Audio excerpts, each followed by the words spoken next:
নমস্কার, এরুচর্চায় সকলকে স্বাগত। এখন আমি আলোচনা করব তিনটি বিষয় নিয়ে। প্রথমত ভোকেশনাল টিচারদের কথা নিয়ে, পৌরসভার এসএসকে এমএসকে এর বিষয়টি নিয়ে এবং মাদ্রাসা এসএসকে এমএসকে এর বিষয়টি নিয়ে। অনেকেই মেসেজ করে জানতে চান যে কেন আমি এই বিষয়গুলো নিয়ে আলোচনা করছি না, তাই আমি এই বিষয়টি এখন আলোচনা করছি। তো প্রথমেই জানাই যে যতটুকু জানা গেছে যে মাননীয় অর্থমন্ত্রী ভোকেশনাল টিচারদের ক্ষেত্রে ২০০০ টাকা বেতন বৃদ্ধি করেছেন এবং সেটি হয়তো লাগু হতে পারে আগস্ট মাস থেকে, এবং এটি কিন্তু সঠিক ভাবে বলতে পারছি না, তার আগে যদি লাগু হয়ে যায় যেতে পারে, কিন্তু আমার যতটা ধারণা আগস্ট মাস থেকে লাগু হতে পারে। এবার আসি পৌরসভার এসএসকে বা এমএসকে নিয়ে। দেখুন, পৌরসভার এসএসকে পৌরসভার নিজস্ব সেট আপে তৈরি, আর পৌরসভার এসএসকে এমএসকে রয়েছে যে সমস্ত পঞ্চায়েতের অধীন পঞ্চায়েত শহর বা গ্রাম ছিল, সেগুলো পরবর্তীকালে পৌরসভায় রূপান্তরিত হয়েছে। তাদের ভেতরে কিন্তু এসএসকে এবং এমএসকে দুইই রয়েছে। তো সেই এসএসকে এমএসকের বেতন বৃদ্ধি কিন্তু আসে মিশন থেকে, যতটা জানি। তো তাদের ক্ষেত্রে আমার যতটা ধারণা যে শিক্ষা দপ্তরের অধীন যে সমস্ত এসএসকে এমএসকে রয়েছে তাদের জন্য যে রকম ট্রিটমেন্ট হয় সেরকমই হবে, অর্থাৎ শিক্ষা দপ্তরের অধীন এসএসকে এমএসকে যেমন যেমন হবে তেমনই হয়তো হবে। কিন্তু পৌরসভার অধীনে নিজস্ব সেট আপে যে সমস্ত এসএসকেগুলি গড়ে উঠেছে তারা কিন্তু পৌরসভার অধীনেই রয়েছে। ফলে তাদের শিক্ষিকাদের বেতন বৃদ্ধি বা অন্যান্য কিছু যা কিছু সেটা সব সিদ্ধান্তই নেবে হচ্ছে পৌরসভা, শিক্ষা দপ্তর নয়। আর এই সিদ্ধান্তের পরে অর্থ দপ্তর হয়তো অর্থ অনুমোদনের সিদ্ধান্ত নেবে। তা প্রস্তাব যেতে হবে অবশ্যই পৌরসভা থেকে।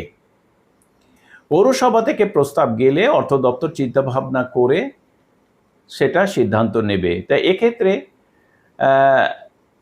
আমার মনে হয় নিশ্চয়ই পৌরসভা আপনাদের বিষয়টি ভাবনা চিন্তা করে দেখবেন, বেতন বৃদ্ধির সম্ভাবনার কথা, এবং সেই মতো হয়তো অর্থ দপ্তরে যদি প্রস্তাব যায় তাহলে অবশ্যই আপনাদেরও বেতন বৃদ্ধি ঘটবে।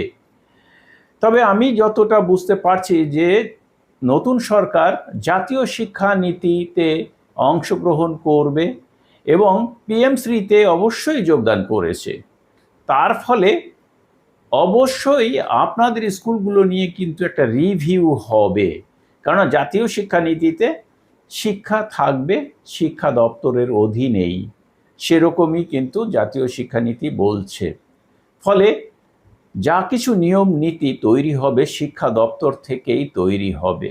তো আপনাদের যেহেতু পঞ্চায়েত মিউনিসিপ্যালিটিতে রয়েছে, আপনাদের সেটা মিউনিসিপ্যালিটিতে ভবিষ্যতে থাকবে কি থাকবে না সেটা আমি এই মুহূর্তে বলতে পারছি না।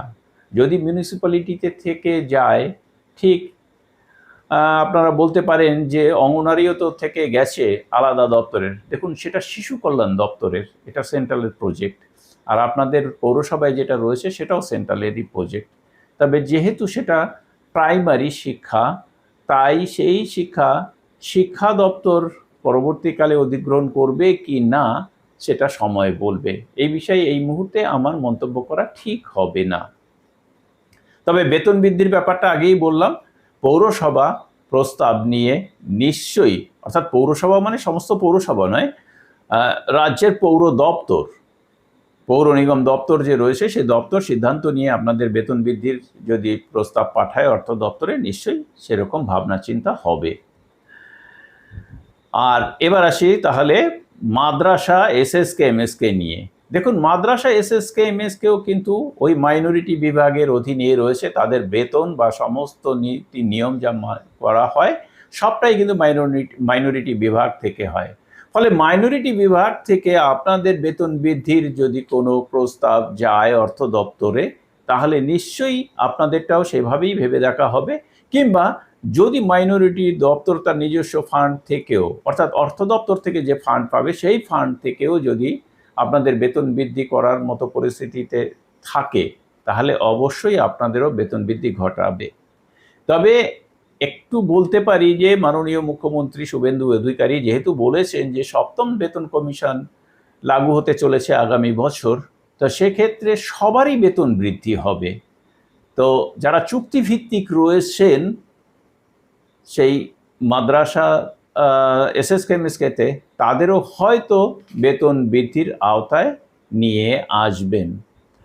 তো সেটা সময় বলবে।